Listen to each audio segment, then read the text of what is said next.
VTuber tuh di mana sih gitu? Kalau kita lihat dari YouTuber sampai jadi full karakter gitu, kan ada spektrumnya lah gitu ya. Yang pasti VTuber tuh bukan karakter fiksional kayak Uta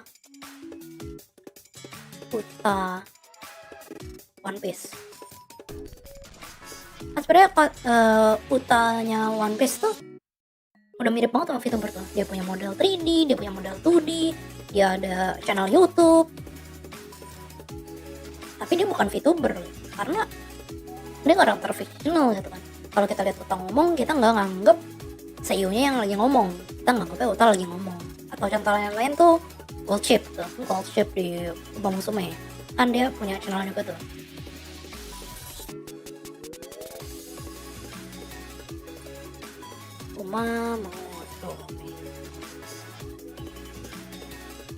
Yang pasti bukan di sini ranahnya VTuber gitu kan. Maka kita kan geser ke kiri dikit kan.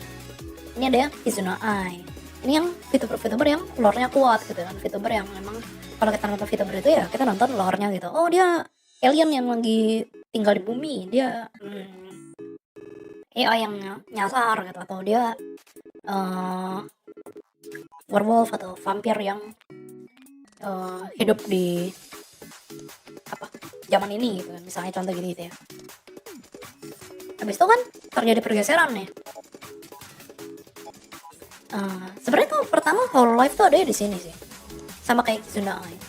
Cuma karena dia live streaming, lama-lama kan orang aslinya bocor ya. Kita jadi lebih bisa ngeliat personality orang aslinya kan, sehingga dia loncat ke kiri. Real life-nya tuh bocor-bocor gitu. Aku juga setuju kalau mereka tuh streamer gitu. Tapi di kategori streamer pun ada spektrumnya gitu menurut gua, antara in real life person sampai ke full karakter gitu kan. Nah, di masa awal VTuber itu Kizuna Ai, dia tuh full karakter gitu. Kita nonton Kizuna Ai nggak pernah kepikir orang belakangnya siapa, kepikir sih orang belakangnya siapa, cuma kayak ya kita enjoy Kizuna Ai as Kizuna Ai gitu kan. Kita enjoy Kizuna Ai sebagai Kizuna Ai gitu, nggak pernah mikir oh ini sih ini nih gitu yang lagi meranin Kizuna Ai. Sama kayak Nekoyama Hinata juga, kita nggak kayak ngelihat Shishiro Botan sekarang kan yang kita tahu oh dulu tuh dia mantan pro gamer. Enggak, kita ngeliat Nekoyama Hinata ya oh dia kucing yang jago main FPS gitu kan. Nah cuma karena karena trennya berubah dari ini, by the way kekecilan kali ya paparnya, gede lagi. Terus aku nggak apa ya, karena pergeseran dari video ke live stream, maka orang di belakang layarnya real life-nya tuh bocor lama-lama gitu, sehingga digeser ke sini. Nah akibat geser ke sini ini OLED nih Sanji gitu. Sekarang kita kalau ngelihat VTuber itu kita ngelihat tuh orang di belakang layarnya gitu. Aku ngedukung siapa contohnya?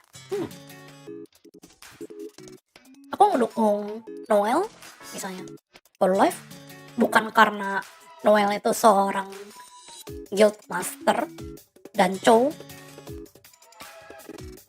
tapi karena Noel tuh aku tuh personality kayak gini gitu misalnya.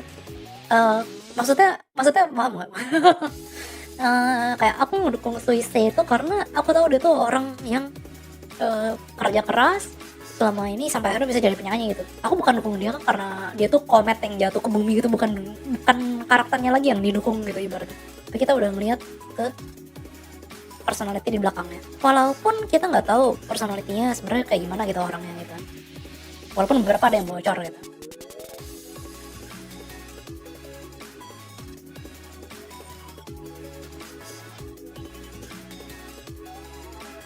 Iralnya mereka tuh unsur ekstensif aja, cuma memang nggak bisa menampik kalau main-main personanya bocor juga ya. Dan this is fine gitu, aku nggak menyalahkan ini juga gitu, kayak inilah this is the norm gitu, ini normalnya sekarang tuh VTuber di sini gitu. Nah Bentar, aku hapus panahnya dulu. Cung, cung. Ah. Nah, dari sini kan setelah itu booming ya, VTuber booming, makin banyak jenis VTuber, muncullah VTuber ID, VTuber Indonesia gitu kan ya.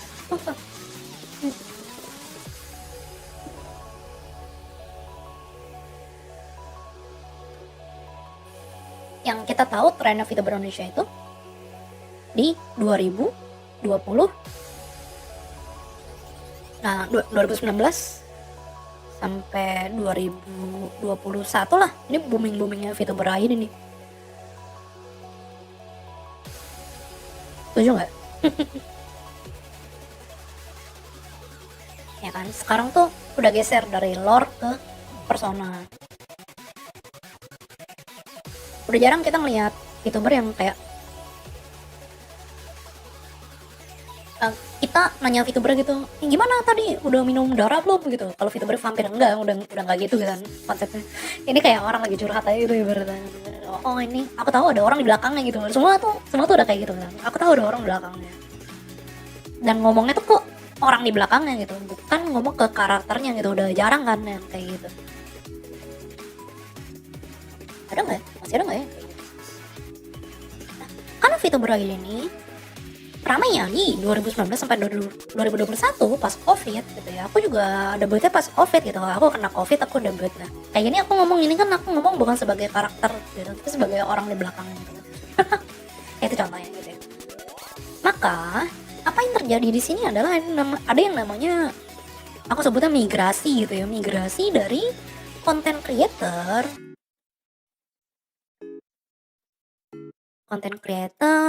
public figure, cosplayer, dan lain-lain. Yang melihat ini sebagai panggung yang bisa ditempatin dan masuk ke ranah VTuber gitu. Tentu aja semuanya pertama masuk ke daerah sini gitu. Karena semua pasti akan lihat kiblatnya gitu ibaratnya ya. Kiblatnya ya Hololive Niji Sanji gitu. Hololive lah ya. Walaupun sebenarnya kiblatnya tuh lebih ke arah Niji Sanji, sadar nggak? Soalnya kalau Hololive itu dia lebih tertata. Dia tuh ada programnya gitu mau. Terutama sekarang ya, Hololive tuh udah dalam tanda kutip idol and marketing agency, bukan streamer agency lagi udah. VTuber Hololive hampir nggak ada yang sama kayak 2-3 tahun lalu. Sekarang semua udah pada sibuk jadwalnya di luar streaming, sadar nggak? Walaupun ada juga sih masih minggu streaming. Holo JP ya by the way. Aku nggak gitu ngikutin Holo N sama Holo ID soalnya. Nah, dari sini mulailah sejarah per VTuberan Indonesia gitu kan. Pertama kita semua mulai dari sini, tapi 2019 berjalan, 2020, 2021 udah COVID udah lewat, 2022 mulailah event udah keluar, ada event offline lagi, udah ada event offline, terus ada kesempatan buat meet and greet ibaratnya ya.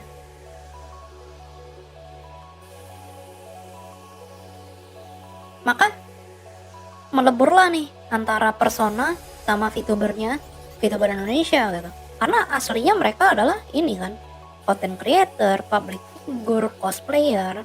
Maka setelah panggung virtualnya lewat, balik ke panggung offline, maka mereka mau mempertahankan fans barunya dong. Totally oke gitu, wajar aja gitu kan. Udah susah dapat fans baru. Maka yang terjadi apa? Yang terjadi VTuber Indonesia mengalami pergeseran.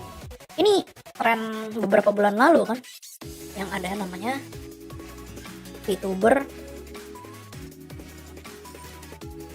hybrid. Ya kan kita sampai bikin istilah sendiri kan, VTuber hybrid. Even offline sebenarnya dari 2021 udah banyak, cuma banyak yang kusir gara-gara masih Parno. Ya itu ada lah ya, cuma kalau event-event gede kayaknya 2022 kan. Valid ya. Muncullah VTuber hybrid. Yang sebenarnya tuh udah mirip waktu sama Keson gitu. Karena Keson kan VTuber hybrid gitu.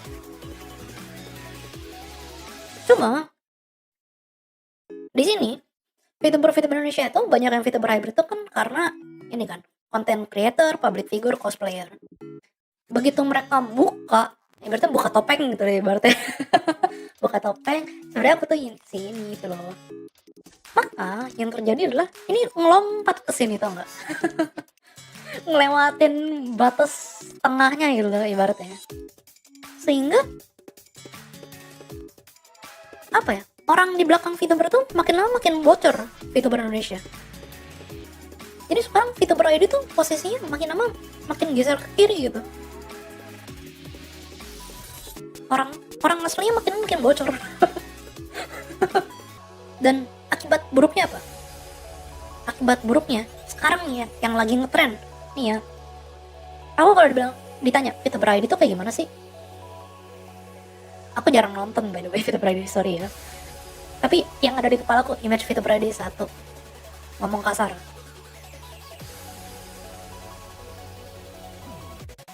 Kayak most of the time VTuber ID yang terkenal ngomong kasar. Anjir, bego, goblok, gitu kan. Seenggaknya ini image yang aku punya ya. Dan orang-orang suka gitu.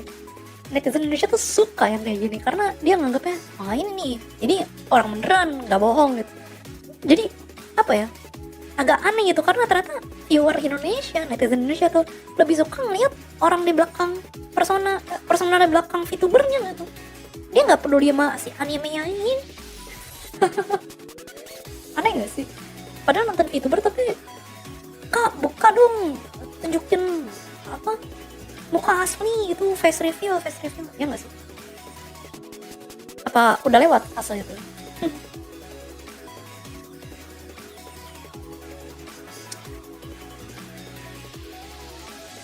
Terus yang kedua, kalau ditanya VTuber ID ngapain sih? Donaton.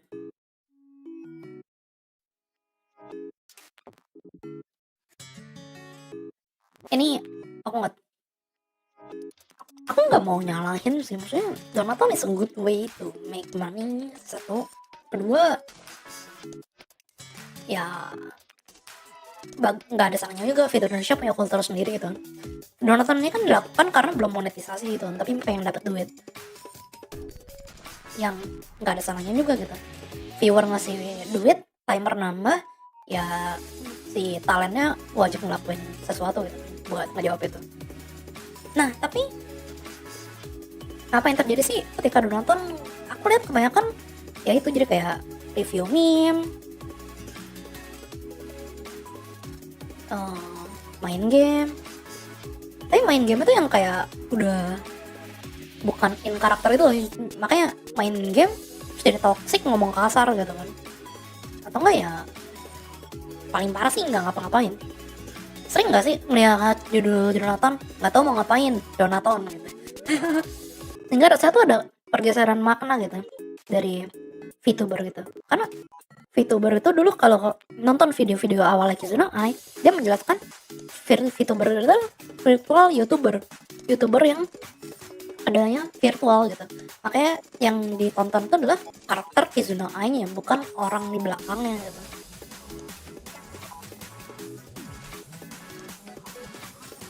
Jadi yang ingin dibuat itu adalah nonton anime, tapi animenya bisa interact sama orang gitu, sama yang nonton. Kalau sekarang kan kejadiannya adalah nonton orang yang kebetulan pakai karakter anime gitu.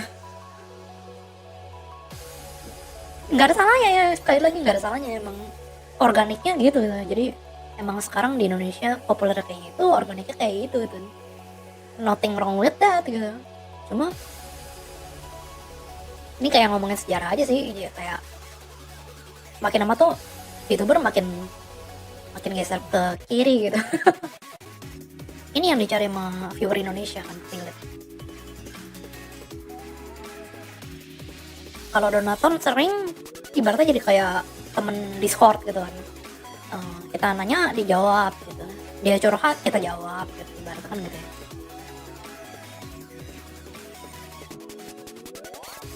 Ini sih aku merasakan saat ini posisi sama E3 ya, itu ya Pak, bokep. nggak usah munafik lah, VTuber Indonesia yang populer, sorry terbalik, VTuber Indonesia yang bokep populer kan. Ya ini sih nyari ini aja sih, nyari viewer cowok aja kan, ini sih udah kelihatan banget. Tapi ujungnya yang dicari adalah relate gitu. Jadi komunikasi yang dibangun itu adalah VTuber sebagai teman nongkrong, bener gak? Yang sering nonton VTuber aja ini mungkin bisa ngasih masukan juga. VTuber tuh dianggap sebagai teman nongkrong, nggak ada salahnya juga by the way. Aku tidak lagi menyalahkan VTuber Indonesia by the way.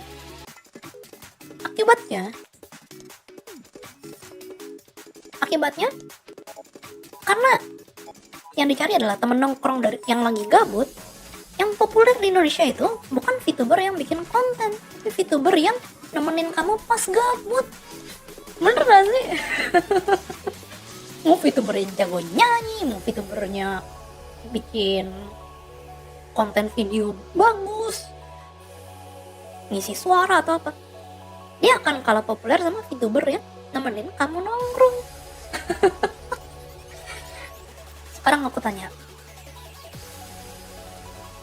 di luar Hololive, di luar Neji Sanji, karena akan curang kalau ada Hololive sama Neji Sanji. Di luar Hololive, di luar Neji Sanji, siapa VTuber Indonesia yang paling imut?